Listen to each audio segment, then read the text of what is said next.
ਇਸ ਟਾਈਮ ਸਾਡੇ ਨਾਲ ਇੱਕ ਹੋਰ ਮਹਿਮਾਨ ਮੌਜੂਦ ਹਨ ਅੰਮ੍ਰਿਤਸਰ ਤੋਂ ਜੈਰੀ ਬਾਠੀਆ ਜੀ। ਤੇ ਜੈਰੀ ਬਾਠੀਆ ਜੀ ਦੇ ਨਾਲ ਹਨ ਉਹਨਾਂ ਦੀ ਬੇਟੀ। ਇਹਨਾਂ ਨਾਲ ਅਸੀਂ ਗੱਲ ਕਰਨੇ ਆ ਕਿ ਜਿਹੜੀ ਥਾਂ ਤੇ ਅਸੀਂ ਖੜੇ ਹਾਂ ਇਸ ਬਾਰੇ ਇਹਨਾਂ ਦੇ ਇਸ ਟਾਈਮ ਫੀਲਿੰਗਸ ਕੀ ਹਨ ਇੰਡੀਆ ਤੋਂ ਆ ਕੇ, ਤੇ ਕੀ ਇਸ ਟਾਈਮ ਮਹਿਸੂਸ ਕਰ ਰਹੇ ਹੋ। ਸਲਾਮ ਵਾਲੇਕੁਮ। ਜਿੱਥੇ ਜਿੱਥੇ ਮੇਰੀ ਆਵਾਜ਼ ਜਾ ਰਹੀ ਮੁਸਲਮਾਨ ਭਰਾਵਾਂ ਨੂੰ ਤੇ ਸਤਿ ਸ੍ਰੀ ਅਕਾਲ। ਆਪ ਸਭ ਨੂੰ ਗੁਰੂ ਨਾਨਕ ਸਾਹਿਬ ਦੇ 550 ਸਾਲਾਂ ਦੀਆਂ ਬਹੁਤ ਬਹੁਤ ਮੁਬਾਰਕਾਂ। ਮੈਂ ਕਹਿਣਾ ਚਾਹੁੰਦਾ ਵਾਂ ਇੱਕ ਬੰਨੇ ਆਪਾਂ ਪਿਆਰ ਜਤਾ ਰਹੇ ਹਾਂ, ਠੀਕ ਹੈ, ਬਹੁਤ ਜ਼ਿਆਦਾ ਪਿਆਰ ਜਤਾ ਰਹੇ ਹਾਂ, ਤੇ ਇੱਕ ਬੰਨੇ ਸਾਡੇ ਨਾਲ ਨਫ਼ਰਤਾਂ ਹੋ ਰਹੀਆਂ, ਬੰਬ ਬਣਾਏ ਜਾ ਰਹੇ ਆ। ਕਿਉਂ? ਸਾਨੂੰ ਮਾਰਨ ਵਾਸਤੇ। ਮੈਨੂੰ ਜਵਾਬ ਦੇਣ ਦੋਨੇ ਜਾਣੇ। ਸਾਨੂੰ ਮਾਰਨ ਵਾਸਤੇ ਬਣਾਏ ਆ। ਸਾਡੇ ਬੱਚੇ, ਅਸੀਂ ਇਹਨਾਂ ਦਾ ਸੁੱਖ ਨਹੀਂ ਲੈਣਾ। ਉਹ ਬੇਟਾ ਖਲੋਤਾ, ਉਹਨਾਂ ਸੁੱਖ ਨਹੀਂ ਲੈਣਾ। ਸਾਨੂੰ ਮਾਰਨ ਵਾਸਤੇ ਬੰਬ ਬਣਾਏ ਆ। ਤੁਸੀਂ ਲੜਨਾ ਇੱਕ ਜਗ੍ਹਾ ਬਣਾ ਲਓ, ਜਾਂ ਲਾਹੌਰ ਆ ਜਾਓ, ਤੇ ਜਾਂ ਅੰਮ੍ਰਿਤਸਰ ਟਾਈਮ ਰੱਖ ਲਓ, ਉੱਥੇ ਲੜ ਲਓ। ਉੱਥੋਂ ਭਾਈ ਆਪਸ 'ਚ ਜਿਹੜੇ ਪ੍ਰਾਈਮ ਮਿਨਿਸਟਰ ਹੈਗੇ, ਪਬਲਿਕ ਦਾ ਕਿਉਂ ਬੇੜਾ ਗਰਕ ਕਰਦੇ ਪਏ ਹੋ? ਸੋਹਣੀ ਗੱਲ ਕਿ ਤੁਸੀਂ ਜਿਹੜੇ ਕੋਈ ਆਪਣੇ ਕੋਈ ਜ਼ਾਤੀ ਨਫ਼ਰਤਾਂ ਹਨ ਇਹਨਾਂ ਰਿਆਸਤਾਂ ਦੀਆਂ ਜਾਂ ਕੁਝ ਲੋਕਾਂ ਦੀਆਂ, ਉਹਦੇ ਵਿੱਚ ਬਾਲਣ ਤੁਸੀਂ ਪਬਲਿਕ ਨੂੰ ਕਿਉਂ ਬਣਾ ਰਹੇ ਹੋ। ਬੜੀ ਸੋਹਣੀ ਗੱਲ ਕੀਤੀ ਹੈ। ਔਰ ਇਹ ਜਿਹੜੀ 72 ਸਾਲ ਤੋਂ ਅਸੀਂ ਨਫ਼ਰਤ ਦੀਆਂ ਬੁਨਿਆਦਾਂ 'ਤੇ ਇਹ ਜਿਹੜੀਆਂ ਦੋਨੋਂ ਸਟੇਟਸ ਖੜੀਆਂ ਹਨ ਕਿ ਕੋਈ ਸੱਚਾ ਪਾਕਿਸਤਾਨੀ ਹੋ ਹੀ ਨਹੀਂ ਸਕਦਾ ਜਦੋਂ ਤੱਕ ਕੋਈ ਇੰਡੀਆ ਨਾਲ ਨਫ਼ਰਤ ਨਹੀਂ ਕਰੇ। ਕੋਈ ਸੱਚਾ ਇੰਡੀਅਨ ਹੋ ਹੀ ਨਹੀਂ ਸਕਦਾ ਜਦੋਂ ਤੱਕ ਕੋਈ ਪਾਕਿਸਤਾਨੀਆਂ ਨਾਲ ਨਫ਼ਰਤ ਕਰੇ। ਔਰ ਇੰਡੀਅਨ ਔਰ ਪਾਕਿਸਤਾਨੀ ਹਨ ਕੌਣ? ਸਦੀਆਂ ਤੋਂ ਇਕੱਠੇ ਰਹੇ। ਇਹਨਾਂ ਦੇ ਦੀਵਾਰਾਂ, ਇਹ ਸਰਹੱਦਾਂ, ਇਹ ਤਾਂ ਕੱਲ੍ਹ ਖਿੱਚੀਆਂ ਜਾ ਰਹੀਆਂ। ਔਰ ਅਸੀਂ ਜਿਸ ਥਾਂ 'ਤੇ ਖੜ੍ਹੇ ਹਾਂ, ਅਸੀਂ ਤਾਂ ਇਹਨਾਂ ਨੂੰ ਵੀ ਵੰਡ ਕੇ ਰੱਖ ਦਿੱਤਾ ਹੈ। ਇਹ ਵੰਡੀਆਂ ਕਿਵੇਂ ਮੁੱਕ ਸਕਦੀਆਂ ਹਨ? ਔਰ ਇਹ ਵੰਡੀਆਂ ਮੁੱਕਣ, ਇਹ ਸਰਹੱਦਾਂ ਕਾਇਮ ਰਹਿਣ, ਜਿਹੜੇ ਮੁਲਕ ਬਣੇ ਹਨ ਇਸੇ ਤਰ੍ਹਾਂ ਚੱਲਦੇ ਰਹਿਣ।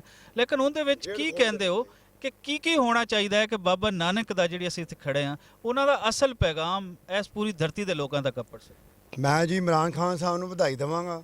ਮਾਂ ਨੇ ਤੁਹਾਡੇ ਵਰਗਾ ਪੁੱਤਰ ਨਹੀਂ ਜੰਮਣਾ। ਇਮਰਾਨ ਖਾਨ, 5 ਇਮਰਾਨ ਖਾਨ ਹੁੰਦੇ ਪੂਰੇ ਪਾਕਿਸਤਾਨ 'ਚ। 72 ਸਾਲਾਂ 'ਚ ਕਈ ਪ੍ਰਾਈਮ ਮਿਨਿਸਟਰ ਆਏ ਤੇ ਕਈ ਚਲੇ ਗਏ, ਇੱਧਰੋਂ ਵੀ ਤੇ ਉੱਧਰ। ਕਿਸੇ ਨੇ ਗੇਟ ਖੋਲ੍ਹਣ ਦੀ ਜ਼ਰੂਰਤ ਨਹੀਂ ਕੀਤੀ। ਇੱਕ ਇਮਰਾਨ ਖਾਨ ਐਸੀ ਮਾਂ ਦਾ ਪੁੱਤਰ ਆ ਜਿਹਨੇ ਸਰਦਾਰਾਂ ਵਾਸਤੇ ਗੇਟ ਖੋਲ੍ਹਤਾ, ਸਿੱਧੂ ਦੇ ਕਹਿਣ 'ਤੇ, ਬਾਜਵਾ ਸਾਹਿਬ ਦੇ ਕਹਿਣ 'ਤੇ। ਤੇ ਸਿੱਧੂ ਸਾਹਿਬ ਦਾ ਵੀ ਫਰਜ਼ ਬਣਦਾ ਜਦੋਂ ਵੀ ਪ੍ਰਾਈਮ ਮਿਨਿਸਟਰ ਆਉਣ ਤੇ ਉਹ ਵੀ ਉਹਨਾਂ ਨੂੰ ਕਸ਼ਮੀਰ ਦੇ ਦੇਣ। ਬਿਲਕੁਲ, ਬੜੀ ਸੋਹਣੀ ਗੱਲ ਕੀਤੀ ਕਿ ਅਸੀਂ ਹੁਣ ਜਿਹੜੀਆਂ ਦੋਨੋਂ ਰਿਆਸਤਾਂ ਹਨ ਉਹਨਾਂ ਨੂੰ ਕੁਝ ਦੇਣਾ ਪਏਗਾ ਤੇ ਕੁਝ ਲੈਣਾ ਪਏਗਾ। ਇਹ ਜਿਹੜੀ ਯਕਤਰਫਾ ਪਾਲਿਸੀ ਹੈ ਇਹ ਨਾ ਤਾਂ ਮੁਲਕਾਂ ਦੇ ਵਿਚਕਾਰ ਚੱਲ ਸਕਦੀ ਹੈ, ਨਾ ਕਿਸੇ ਕੁਝ ਅਫਰਾਦ ਦੇ ਦਰਮਿਆਨ ਚੱਲ ਸਕਦੀ ਹੈ। ਤੇ ਜੈਰੀ ਬਾਠੀਆ ਜੀ, ਇਹ ਦੱਸੋ ਕਦੋਂ ਆਉਣਾ ਹੋਇਆ ਇਸ ਥਾਂ ਤੇ, ਪਾਕਿਸਤਾਨ ਕਦੋਂ ਆਉਣਾ? ਅਸੀਂ 5 ਤਰੀਕ ਦੇ ਆਏ ਹਾਂ ਜੀ। ਤੇ ਸਾਨੂੰ ਪਾਕਿਸਤਾਨ ਆਉਣ ਵੇਲੇ ਬੜੀਆਂ ਮੁਸ਼ਕਿਲਾਂ ਝੱਲਣੀਆਂ ਪੈਂਦੀਆਂ। ਮੈਂ ਅਰਦਾਸ ਕਰਨੀ ਆਇਆ ਵਾਂ, ਠੀਕ ਆ। ਮੈਂ ਬਾਜਵਾ ਸਾਹਿਬ ਨੂੰ ਅਰਦਾਸ ਬੇਨਤੀ ਕਰਦਾ, ਰਿਕੁਐਸਟ ਕਰਦਾ ਇੱਥੋਂ, ਬਾਜਵਾ ਸਾਹਿਬ ਮੈਂ ਤੁਹਾਡੇ ਨਾਲ ਭੰਗੜਾ ਪਾਉਣਾ। ਉਹਨੇ ਜੱਫੀ ਪਾਈ ਨਾ, ਉਹ 10 ਜੱਫੀਆਂ ਤੁਸੀਂ ਉਹਦੇ ਨਾਲ ਪਾ ਲੈਂਦੇ, 9 ਹੋਰ ਪਾਉਂਦੇ ਤੇ ਉਹ ਵੀ ਗੇਟ ਖੋਲ੍ਹ ਜਾਂਦੇ।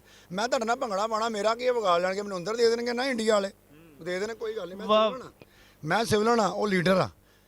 ਮੈਂ ਕਹਿੰਦਾ ਜਿਹੜੇ ਪਾਕਿਸਤਾਨੀ ਜੇਲ੍ਹਾਂ 'ਚ ਬੰਦੇ ਨੇ, ਹੈਂ, ਜਿਹੜੇ ਇੰਡੀਆ ਦੀ ਜੇਲ੍ਹਾਂ 'ਚ ਰੁਲਦੇ ਪਏ, ਉਹਨਾਂ ਦਾ ਕੀ ਕਸੂਰ ਆ? ਉਹਨਾਂ ਨੂੰ ਮਾਫੀ ਦੇ ਦਿਓ। 50-50 ਸਾਲ ਹੋ ਗਏ, ਉਹ ਆਪਣੀ ਪਰਿਵਾਰ 'ਚ ਆਵੇ। ਤੁਸੀਂ ਇੱਕ ਦਿਨ ਹੀ ਕੱਢ ਕੇ ਜੇਲ੍ਹ 'ਚ ਦਿਖਾਓ, ਹੈਂ, ਇੱਕ ਦਿਨ ਹੀ ਕੱਢ ਕੇ ਦਿਖਾਓ। ਉਹਨਾਂ ਨੂੰ ਅੰਦਰ ਛੱਡਣਾ ਚਾਹੀਦਾ। 550 ਸਾਲਾਂ 'ਤੇ ਜੇਲ੍ਹਾਂ ਖਾਲੀ ਕਰ ਦਿਓ, ਇੰਡੀਆ ਦੀਆਂ ਤੇ ਪਾਕਿਸਤਾਨ ਦੀਆਂ। ਮੋਦੀ ਸਾਹਿਬ ਨੂੰ ਮੈਂ ਕਹਿਣਾ ਚਾਹੁੰਦਾ, ਮੋਦੀ ਸਾਹਿਬ ਨਾ ਆਪਾਂ ਧਮਕੀਆਂ ਲਾਈਏ ਕਿਸੇ ਨੂੰ, ਬਾਰ-ਬਾਰ ਧਮਕੀਆਂ ਲਾਈ ਜਾਣਾ।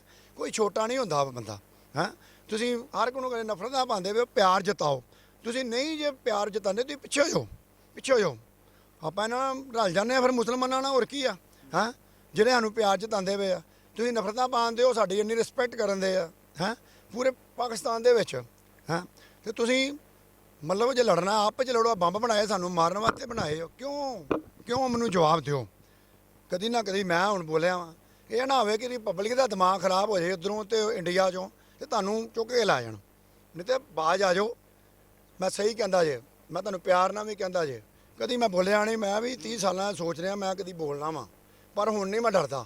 ਜਦੋਂ ਬਾਬਾ ਨਾਨਕ ਹੋਏਗਾ ਨਾ, ਤੁਸੀਂ ਮੇਰਾ ਕੁਛ ਨਹੀਂ ਵਿਗਾੜ ਸਕਦੇ। ਮੈਂ ਤੁਹਾਨੂੰ ਦੋਨਾਂ ਨੂੰ ਕਹਿੰਦਾ ਵਾ, ਮੈਂ ਆਵਾਂਗਾ, ਬਾਰ-ਬਾਰ ਆਵਾਂਗਾ ਪਾਕਿਸਤਾਨ, ਬੋਲਾਂਗਾ, ਅਰਦਾਸ ਕਰਾਂਗਾ ਦਾਤਾ ਦਰਬਾਰ ਸਾਹਿਬ ਦੇ। ਮੈਨੂੰ ਕਿਹਾ ਸੀ ਕਿ ਪਾਕਿਸਤਾਨ ਬੀਬੀਆਂ ਦੇ ਅਰਦਾਸ ਕਰੋ ਸਰਦਾਰ ਜੀ, ਇੱਕ ਤਾਲਾ ਮਾਰ ਦਿਓ। ਮੈਂ ਕਿਹਾ ਮੈਂ 100 ਤਾਲੇ ਮਾਰ ਦਾਂਗਾ। ਪਾਕਿਸਤਾਨ ਬੀਬੀਆਂ ਨੂੰ ਕਹਾਂਗਾ ਤੇਰੇ ਇੱਧਰ ਫਕੀਰ ਆ ਗਿਆ, ਇੱਕ ਮੰਗਤਾ ਆ ਗਿਆ, ਤੇ ਪਾਕਿਸਤਾਨ ਬੀਬੀਆਂ ਕਸ਼ਮੀਰ ਦਾ ਮਸਲਾ ਹੱਲ ਕਰਦੇ। ਮੁਸਲਮਾਨ ਦੇ ਆਂਦੇ ਸਰਦਾਰ ਆਏ ਅੱਜ, ਮੈਂ 100 ਤਾਲੇ ਮਾਰਨ ਨੂੰ ਤਿਆਰ, ਆਪਣੇ ਹੱਥੀਂ ਖੋਲਾਂਗਾ। ਦਾਤਾ ਸਾਹਿਬ ਅੱਗੇ ਵੀ ਮੈਂ ਅਰਦਾਸ ਕਰਾਂਗਾ ਕਿ ਦਾਤਾ ਸਾਹਿਬ ਇਹ ਮਸਲਾ ਹੱਲ ਹੋਣਾ ਚਾਹੀਦਾ।